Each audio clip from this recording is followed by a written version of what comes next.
Cette méditation quotidienne vous est présentée par le Centre Le Pèlerin, spécialisé en accompagnement psycho-spirituel. lepèlerin.org.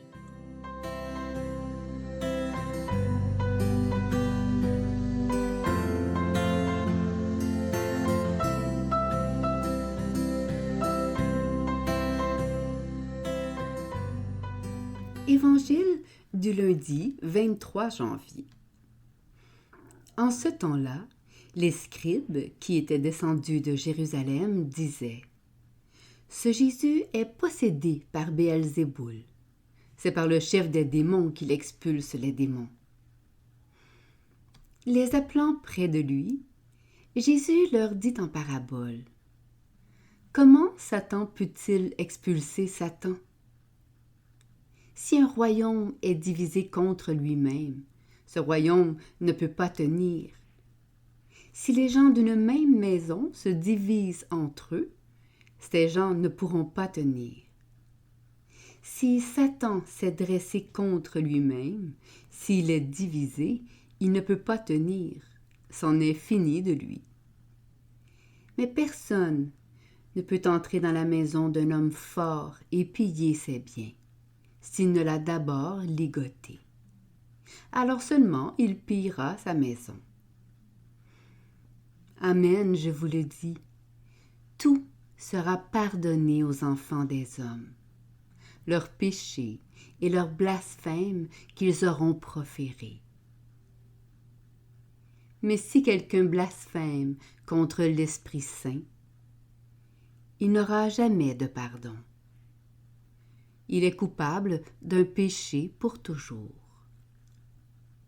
Jésus parla ainsi parce qu'ils avaient dit « Il est possédé par un esprit impur ».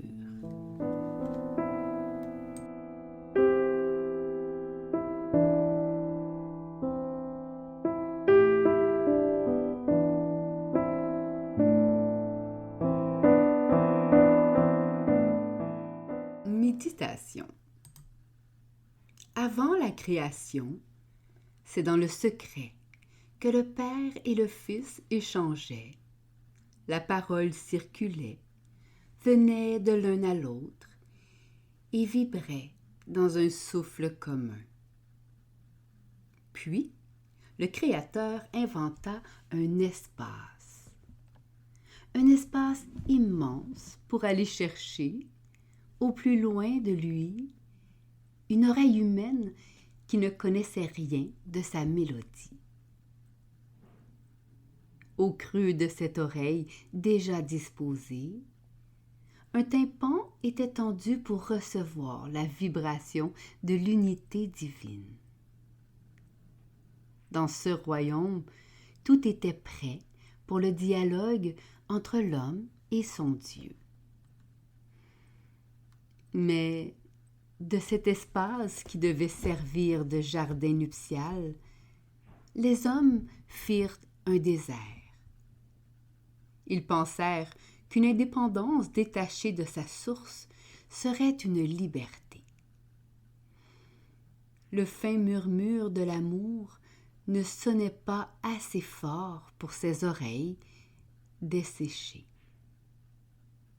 Ils s'imaginèrent que recevoir la vie d'un autre divin était un déshonneur que l'ingratitude devait laver. Pour être bien sûrs d'être coupés de Dieu, les hommes se mutilèrent. Peu à peu, ils donnèrent leur force à leur ennemi. Satan devint alors comme un homme fort qui règne dans la maison. La liberté, l'amour, la vie, tous ces biens offerts par Dieu se déformèrent sous le mensonge qui renomma ces biens en décollant les mots de leur réalité. La liberté prit le nom d'indépendance. Le visage de l'amour se crispa dans une lutte envieuse pour accaparer le don. La vie devint une ressource à exploiter.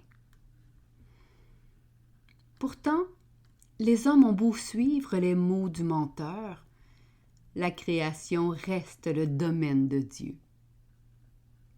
Si Satan est devenu, par nos péchés, un homme fort, le Christ, plus puissant encore, ligote cet homme fort par ses paroles de vérité. Le pardon coupe les attaches du mal. La vérité libère. La confiance délivre du soupçon. Dans cette création qui se dilate comme une parole échangée entre le Père et le Fils, dans cette maison de l'univers fermement arrimée à Dieu par l'Esprit, rien n'échappe à la souveraineté du Fils qui entre chez lui. C'est en maître de maison que le Christ entre dans l'univers. Le Christ vit l'urgence du royaume enfin reconnue, adéquatement nommé, redonné au Père. Le Christ éprouve cette hâte de la délivrance du cosmos qui gémit. Le Christ est la lumière qui se précipite dans l'obscurité pour proposer à nos cœurs ennemis un retour clair et vibrant, le retour sonore d'une voix qui serait la réponse que le tympan offre au son qui le frappe.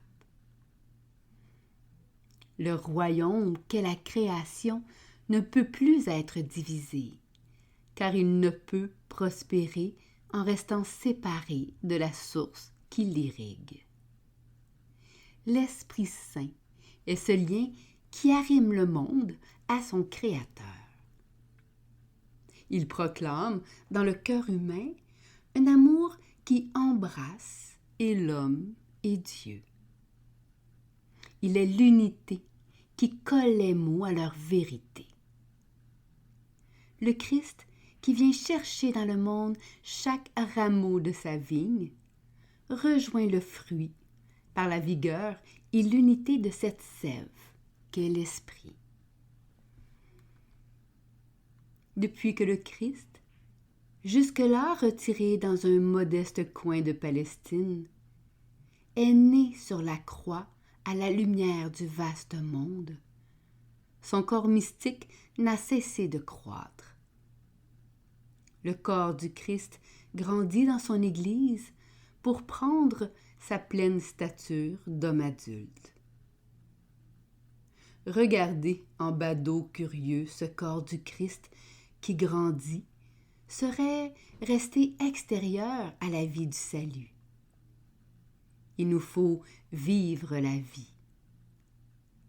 Le point où se décide la participation à cette croissance, c'est notre liberté. Voulons-nous entrer dans le dynamisme de ce corps?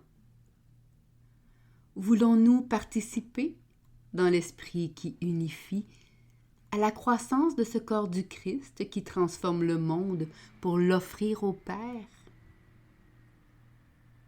Aucun royaume ne tient sans l'unité qui le constitue. Cette unité ne se situe pas ailleurs que dans notre libre réponse à la proposition d'amour du Christ. Et toi, m'aimes-tu? Que serait un amour forcé? Que serait un dialogue dont la réponse serait contrainte? Que serait un pardon qui resterait comme un cadeau abandonné sur la table de fête? L'amour respire dans la liberté. La liberté dessine le contour des visages de ceux qui s'aiment.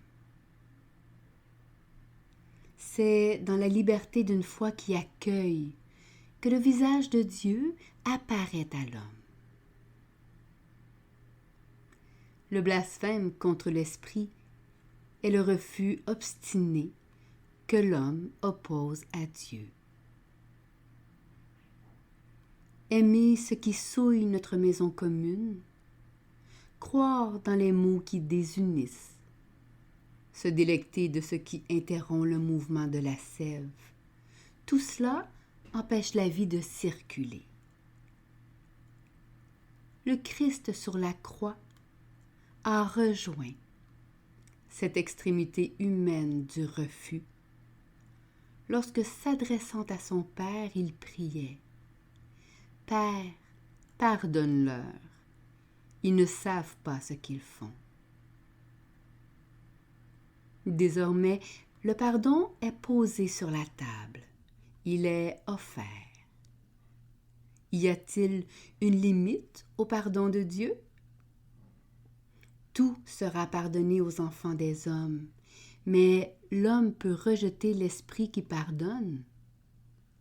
Le blasphème impardonnable est celui qui refuse le pardon. Pour les scribes, le Christ qui efface les péchés du monde relève d'un esprit impur. L'agneau de Dieu est pointé du doigt comme un loup qui perd les hommes. En effet, dans le royaume de l'angoisse absolue, il n'y a que des loups. Le Fils prend sur ses épaules l'éloignement de Dieu, que nous, pécheurs, avons causé. Il parcourt cet éloignement. Il en éprouve la souffrance pour apporter le pardon à ceux qui se sont enfermés dans leur refus. Descendu de Jérusalem, le Christ se heurte au refus des scribes qui murmurent « Dieu ne serait pas Dieu, rien de bon en pourrait sortir de lui. » L'esprit qui pardonne ne serait qu'un Satan. Triste réponse humaine à l'amour de Dieu. Mais la foi ouvre une autre possibilité. Fort du pardon de Dieu, acceptons de nous pardonner à nous-mêmes. Comme des fils aimés du Père, entrons librement dans l'amour. Méditation écrite par Vincent Rijfsteck.